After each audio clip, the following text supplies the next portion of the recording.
everybody, and welcome back to Winning Hill Rabbitry. Today I'm going to be talking about colic. Colic is a very deadly disease that rabbits can get. It is not contagious, and it's not really a disease, but what it is, it's if they eat a random stick or piece of bark or something that doesn't go well with their stomach and it gets caught in their digestive system.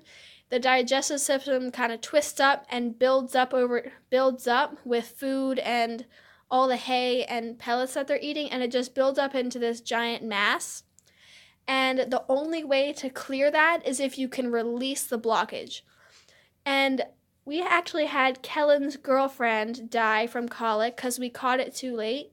And the problem with rabbits is that if they're sick, they won't let on that they're sick and they won't show symptoms until it's too late and they're really sick.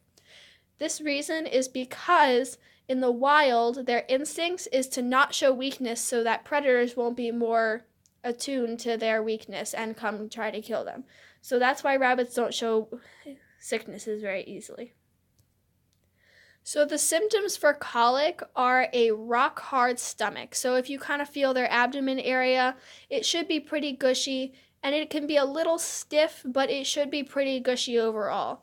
If you feel that it is firm and hard as a rock, there is something wrong. The other thing, if you catch it too late, you'll see that they're not pooping as much, and they're not drinking as much. They're not eating as much because it hurts. They're not moving as much as normal, especially if you have an active rabbit.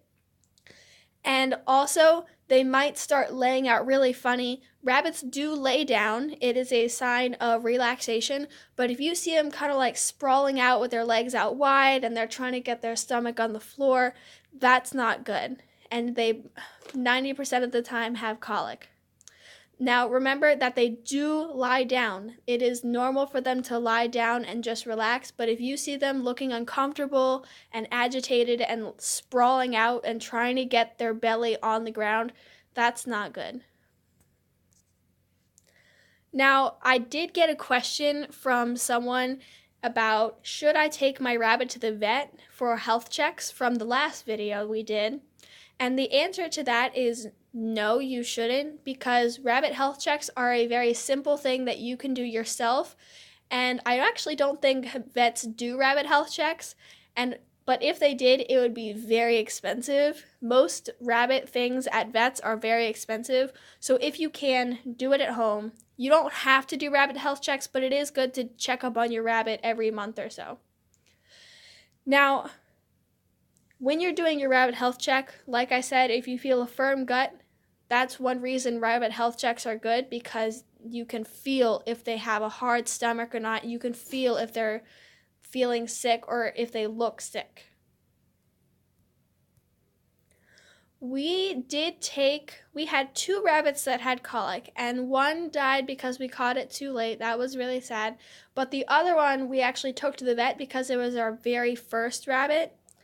And we spent a lot of money on, they did surgery and they tried pumping fluids. We spent a lot of money on it, and it didn't really help until the lady we bought him from came and spent a ton of more money to have surgery and a bunch of stuff done on him to keep him alive.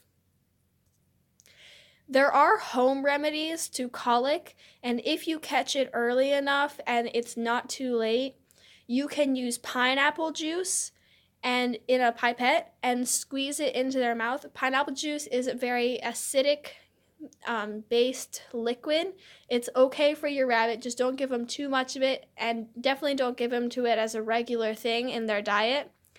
But if you feel that their stomach is getting hard, you should give them some pineapple juice because it'll help relieve the blockage and break up all the stuff that's in their digestive system.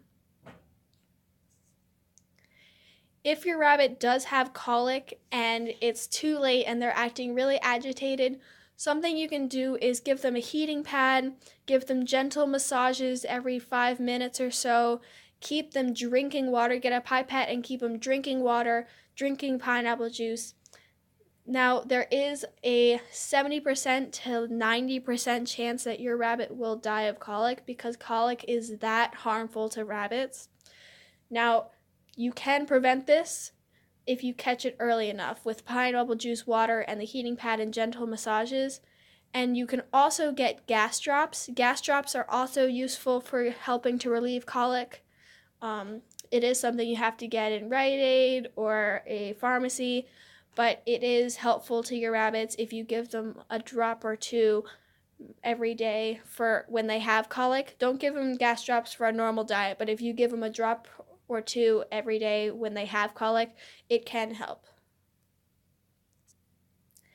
After your rabbit has colic, and if they survive, which they most likely won't, and it's very sad, but colic is very harmful, if they do survive, you can make sure that they have plenty of hay because fiber is crucial for a rabbit's digestive system, and they need to have a lot of fiber. You can also check your feed to make sure that it has a high enough fiber rate and a low enough protein rate. And if you guys want to know more about that, go ahead and check out What I Should Feed My Rabbit over on our channel.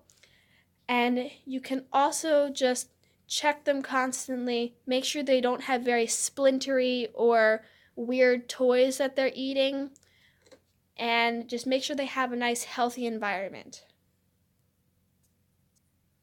One more thing before I forget is also, if your rabbit cage is made of plywood or something that is chemical treated, that can also be very harmful for your rabbit and might cause colic if they eat their home. And rabbits do that. They do it to keep their teeth trimmed down, and they just chew, because you'll notice chew marks around their hutch. That is normal. But if you do have harmful chemicals on your hutch, like paint, like in your hutch, not you can paint the outside of your hutch, but inside your hutch, if you have paint and plywood that's pressure treated, that is not good for your rabbit, and you should try to get a safer wood for your hutch. Guys, I hope you guys enjoyed this video and it was informational for you. And let us know if you've had any experience with colic or if you are afraid that your rabbit has colic, and I'll comment back to you and help you with that situation. See you guys next time.